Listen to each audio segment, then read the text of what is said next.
Kak, Assalamualaikum Kak. Kak, es jeruk satu. Boleh? Ni buah apa Kak? Buah limau madu.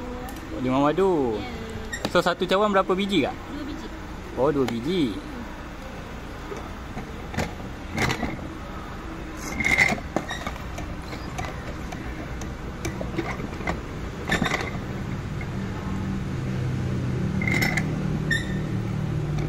Dia tak campur air ke Kak? Tak. Dia memang buat campur fresh air jeruk. Oh.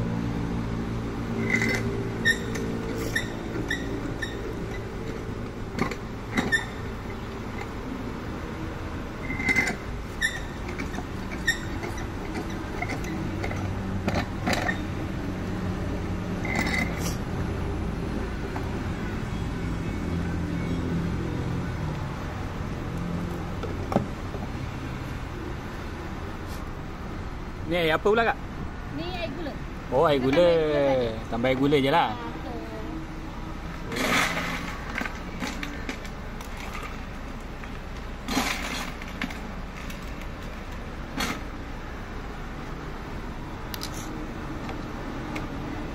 Yang ni apa pula Kak? Ni biji selasih.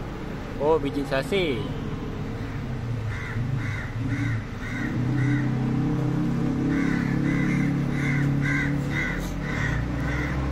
Oh, ada lagi. Ini apa pula? Ini jelly.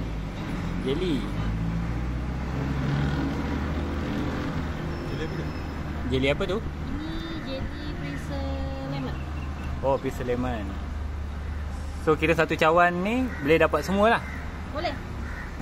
Alright. Ni macam ni berapa ke Kak? RM6. RM6. Ya.